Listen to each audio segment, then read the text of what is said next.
नमस्कार साथियों, हम ब्रिटिश कालीन विरासत पर चर्चा कर रहे थे। उसी का आगे हम और विवरण देखेंगे। तीसरी बात आती है Indian civil services. Rajni Kothari ने कहा है कि भारत को अंग्रेजों से जो प्रशासनिक संस्थाएं विरासत में मिली, उनमें सिविल सेवाएं सबसे ज़्यादा महत्वपूर्ण हैं। सरदार पटेल ने भी कहा था कि हम इन सेवाओं को समाप्त नहीं कर सकते, क्योंकि संकट के दौरान जब मैंने उनके साथ काम किया तो मुझे मालूम है कि उनका महत्व कितना है। उनके बिना हम आगे नहीं बढ़ पाएंगे। भारत में प्रशासन संचालित के लिए आईसीएस, इंडियन पुलिस व अन्य अखिल भारतीय सेवाओं की शुरुआत ब्रिटिश राज में ही हुई थी। आईसीएस गौरव का प्रतीक था और सत्ता का प्रमुख केंद्र भी थी। स्वतंत्रता के बाद में हमने इसी प्रकार की सेवा अखिल भारतीय सेवाएं आईएएस का गठन किया। 1919 में 9 अखिल भारतीय सेवाएं थी, जिनमें से प्रमुख है Indian civil services, Indian police services, Indian forest services, Indian education services, Indian medical services. लेकिन आज़ादी के बाद में हमने 3 अखिल भारतीय सेवाओं को अपनाया। आईसीएस को हम स्टील फ्रेम सेवा के रूप में भी जानते हैं, यानी इस्पाती ढांचा। इसमें टेन्यूर सिस्टम था, पदावधि प्रणाली थी, यानी जो व्यक्ति फील्ड में काम करता था उसे कुछ समय के लिए सचिवालय में, जहां नीति निर्माण होता है, वहां भेजा जाता था। कुछ समय वहां काम करने के बाद में उसे पुनः उसी फील्ड में भेजा जाता था। तो जो नीति बनाता है और जो नीति क्रियान्वित करता है, उन दोनों जगह का उसे विशद अनुभव हो जाता था।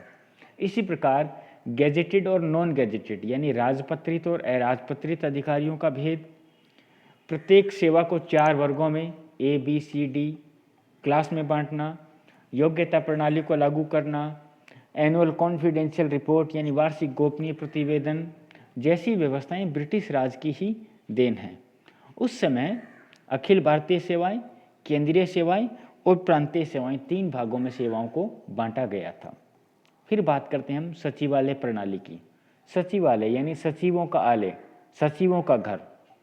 जब ब्रिटिश काल था तो सचिवालय एक उच्च प्रशासनिक संगठन के रूप में काम करता था और आज भी काम कर रहा है। केंद्रीय सचिवालय केंद्र में और राज्यों में अपने अपने राज्य सचिवालय व्यवस्थाएं लागू की गई है।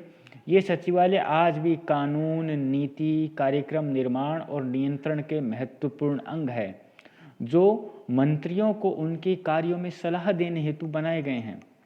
इन्हें क्रियान्वित करने वाली अनेक कार्यकारी संस्थाएं व संगठन भी हैं, जैसे निदेशालय, बोर्ड, आयोग, निगम। ये भी पैरेलल में काम कर रहे हैं। अब बात करते हैं पुलिस प्रशासन की। अंग्रेजी शासन अपने साम्राज्यवादी हितों के पोषण के लिए, अपने राज्य को सुरक्षित बनाए रखने के लिए, लॉ एंड ऑर्डर की स्थापना के लिए 1808 में पुलिस अधीक्षक का पद सृजित किया गया। 1861 में पुलिस एक्ट पारित होने पर सेना और पुलिस के कार्यों का पृथक्करण करके IGP, inspector general of police यानी पुलिस महानिरीक्षक का पद सृजित हुआ, जो जिला कलेक्टर के अधीन था। पुलिस प्रशासन आईपीसी यानी इंडियन पीनल कोड, सीआरपीसी, ये आज जिस रूप में लागू है वो ब्रिटिश विरासत ही है। आज भी हम देखते हैं कानून और व्यवस्था की जिम्मेदारी जिले में कलेक्टर की मानी जाती है, न कि पुलिस अधीक्षक की। हमेशा एसपी कानून और व्यवस्था के मामले में कलेक्टर को ही अधिकारी मानकर काम करता है। अब हम बात करते हैं वित्तीय प्रशासन की। आय और व्यय का वार्षिक लेखा जोखा, जिसे हम बजट कहते हैं, या संविधान में जिसे वार्षिक वित्तीय विवरण कहते हैं, अंग्रेजी राज की देन है। भारत में वित्तीय वर्ष 1 अप्रैल से 31 मार्च निश्चित किया हुआ है। बजट निर्माण की प्रक्रिया, सरकारी लेखों का संधारण कैसे मेंटेन करें, बजट की स्वीकृति, बजट का एग्जीक्यूशन यानी निष्पादन व अंकेक्षण यानी ऑडिट, ये सारी प्रक्रियाएं ब्रिटिश विरासत ही है। 1919 में राष्ट्रीय स्तर पर ऑडिटर जनरल व प्रांतों में अकाउंटेंट जनरल का पद वित्तीय लेखों पर नियंत्रण के लिए सृजित किया गया था। शेष बातें हम अगली क्लास में करेंगे। धन्यवाद।